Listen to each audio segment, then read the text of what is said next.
আসসালামু আলাইকুম।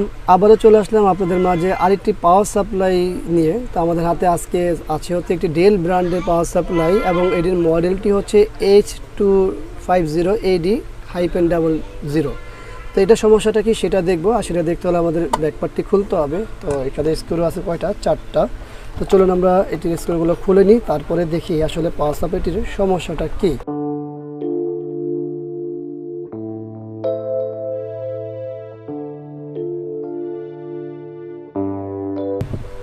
এই হলো আমাদের ব্যাকপার্টটি খোলা।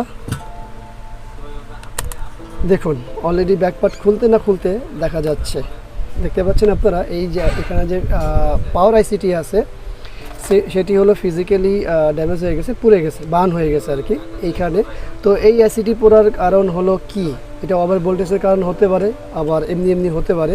কিন্তু সাধারণত এই আইসি পড়লে আমাদের এই সাইডগুলোতে কী অবস্থা দেখুন, এই সাইডে কিন্তু কালো হয়ে গেছে, যদিও দেখা যাচ্ছে না ভালোভাবে।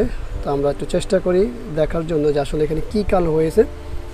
ওই জায়গাগুলোতে একেবারেই সম্ভবত ফায়ারিং করছে, যেহেতু ওইটা পাওয়ার আইসি থেকে যাতে করে এখানে যে সাপ্লাই আছে সেটা হতে পারে একটা জাম্পার দিয়ে অথবা রেজিস্ট্যান্স দিয়ে, তো সেগুলোও হয়তো পুড়ে গেছে। তো আমরা দেখার চেষ্টা করব যে এটা কী করণীয় বা কী করতে পারি। আর এইভাবে পুড়ে গেলে আসলেই অনেক সময় নাম্বারও থাকে না, যদিও আমাদের কাছে এই নাম্বারগুলো অ্যাভেলেবেল, কারণ আমরা জানি রেগুলার যেহেতু কাজ করি যে এটির নাম্বার কত বা কী আসা বিষয়। তো চলুন আমরা এটি খুলে, আমরা সার্কিটটি খুলে নিলাম।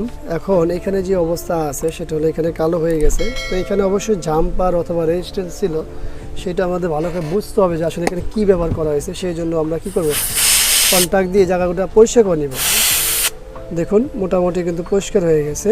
যে এখানে কি রেজিস্ট্যান্স ছিল না ডায়েট ছিল না কী আসা বিষয় সেটা আমরা বোঝার চেষ্টা করতেছি। তো যাই হোক, এখানে একটা রেজিস্ট্যান্সই ছিল। এখানে আমি যতটুকু বুঝি ততটুকু থেকে বুঝতে পারছি এখানে একটা রেজিস্ট্যান্স ছিল, রেজিস্ট্যান্সটি পুড়ে গেছে। তো যাই হোক, আমরা আইসিটি খুলি এবং এখানে যে পালসের যে ভোল্টেজ পালসের জন্য যে রেজিস্ট্যান্স করছে সেটা আমরা খুলি, তারপরে দেখি যে আসলে কীভাবে কী করা যায় বা কী হয় না হয়। তো চলুন আমরা আইসিটি খুলি।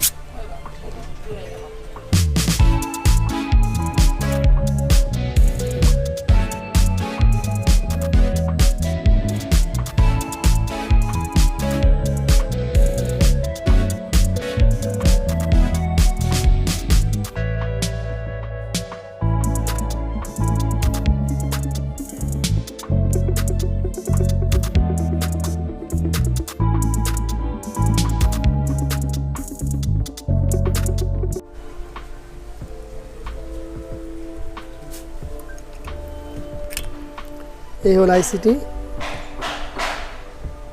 এবং ওই জায়গায় কি রেজিস্ট্যান্স ছিল সেটা একটু খুলতে হবে।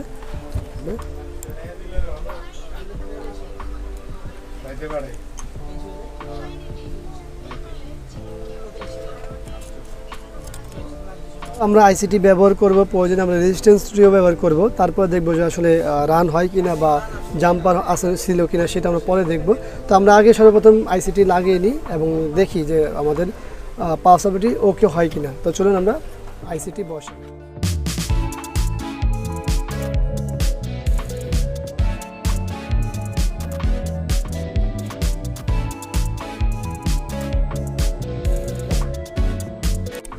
তো আইসিটি সোল্ডারিং করা হলো। এখন বিষয় হলো যে আমাদের এখানে যে ফিউজ আছে সেই ফিউজটি তো অবশ্যই কাটা আছে, ফিউজটিও করে নিতে হবে।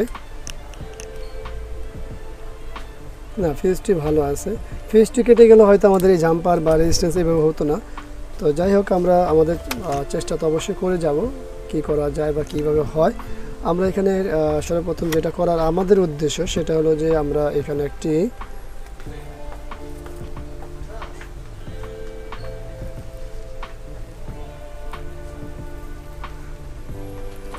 আমরা এখন পাওয়ার দিব, অবশ্যই সিরিজে পাওয়ার দিব, তারপরে বাকিটা বোঝা যাবে।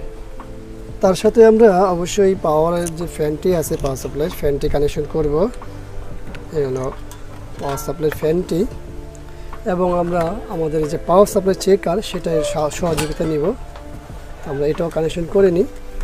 এই হলো। তো চলুন এটি একটু সুন্দর করে লাগিয়ে নিই। রাখা হলো সুন্দর করে। এখন আমরা অবশ্যই সিরিজে পাওয়ার দেব। বিসমিল্লাহ। দেখুন আমাদের ফ্যান এবং পাওয়ার সাপ্লাই সমস্ত ভোল্টেজগুলো উপস্থিতি আছে, যেটা আমরা পাওয়ার সাপ্লাই চেকার বলি, এবং আমাদের ফ্যানটিও ঘুরতেছে আপনারা দেখতে পাচ্ছেন। তার অর্থ আমাদের পাওয়ার সাপ্লাইটি কমপ্লিট হয়ে গেছে। এখন অনেকের প্রশ্ন থাকতে পারে যে ভাই এখানে যে রেজিস্ট্যান্সটি আছে এটা কি এইভাবে থাকবে না? অবশ্যই এইভাবে থাকবে না, এটা উল্টা সাইড দিয়ে লাগাবো। আর দ্বিতীয়ত হচ্ছে এই মুহূর্তে আমরা এর চাইতে বাইরে কিছু দেখাতে পারবো না, কারণ পিসির সাথে কানেকশন করতে হবে, ডিসপ্লে দেখতে হবে, লোড দিতে হবে, তো এই বিষয়গুলো অনেকটাই এখন করে দেখতে হবে। তবে আমাদের যে মূল বিষয়টা আসলে যে পাওয়ার আইসিটি পোড়া এবং এখানে যে জাম্পার বা রেজিস্ট্যান্স ছিল সেটাও পোড়া।